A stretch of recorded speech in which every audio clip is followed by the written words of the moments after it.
प्रश्नावली कितना था बाबू 4.3। बोल रहा था कि यदि द्विघात समीकरण के मूलों का अस्तित्व है तो इन्हें पूर्ण वर्ग विधि से ज्ञात कीजिए ना। पहले अच्छा तुम लोग को 3 कंडीशन इसने बताए थे। 3 कंडीशन क्या बताए थे कि d greater than 0, d greater than 0, d equal to 0 और d लेस देन 0। जब d ग्रेटर देन 0 होता है, d का मान 0 से बड़ा होता है, इसका मूल वास्तविक और समान होता है। d ग्रेटर देन 0 बताए थे, हो गया ना, और d लेस देन 0 बताए थे। अगर d का मान 0 से छोटा आ गया, इसका कोई अस्तित्व नहीं होता। इस अगर माइनस में आ गया तो इसको आगे हल नहीं करते हैं। और d बराबर 0 आ गया तो इसका 2 मूल निकलता है और दोनों मूल बराबर होती है, ये ना बताए थे। तो सबसे पहले इसका मूल निकाल लो। मूल कैसे निकालेंगे? ये a का मान है, किसका मान है बाबू? a का। ये किसका मान है? b का। और ये किसका मान है? c का। कोई दिक्कत? लिख लो a बराबर 2, b बराबर -7 और c बराबर 3। कोई दिक्कत नहीं। सूत्र होती है d बराबर b स्क्वायर माइनस 4ac, होती है क्या? तो b का मान कितना है? -7 का स्क्वायर माइनस 4a का मान 2 और c का मान कितना? 3। 7 का स्क्वायर कितना? 49, 7 सते 49, 4 दूनी 8 तिया 24। 49 में 24 घटा देंगे कितना बचेगा? 25। मतलब d ग्रेटर देन की निकला? 0 निकला ना। d का मान 0 से क्या है? बड़ा है रे। तो इसका मूल क्या होगा? इसका मूल वास्तविक और असमान होगा। और मतलब 2 मूल निकलेगा लेकिन दोनों मूल अलग अलग होंगे, असमान होगा। कोई दिक्कत?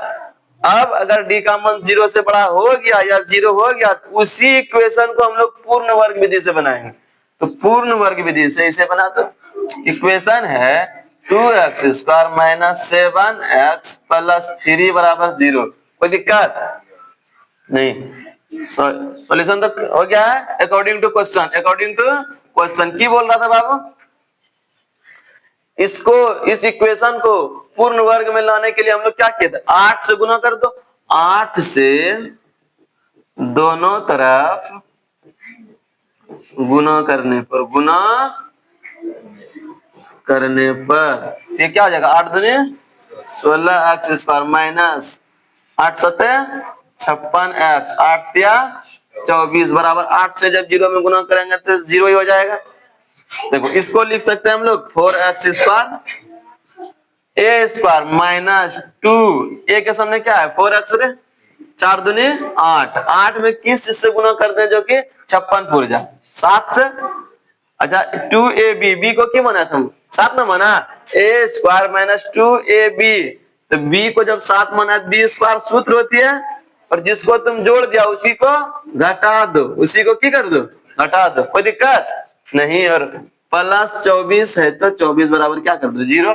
ये सूत्र बन गया ना, a square minus 2ab plus b square, ये बन गया a माइनस b पे होल स्क्वायर। इधर बचा क्या बाबू हमारे पास? -7 का स्क्वायर 49 होगा प्लस 24 बराबर कितना? 0। ये 4x minus 7 minus 49 plus 24 minus 25 होगा ना। ये माइनस में उस तरफ जाएगा तो 4x माइनस 7 होल स्क्वायर बराबर कितना होगा? 25। स्क्वायर जब यहां से हटता है क्या रूट आता है? रूट आता है तो अपने साथ साथ की लेके आता है प्लस माइनस रूट अंडर 25।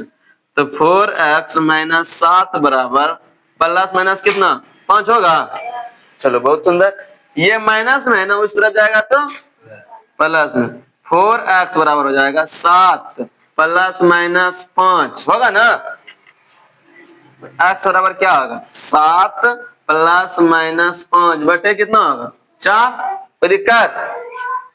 बोलो यहां तक कोई दिक्कत नहीं। तो x बराबर होगा बाबू, एक बार प्लस वाले को ले लेंगे और एक बार माइनस वाले को, हो जाएगा x बराबर 7 प्लस 5 बटे कितना?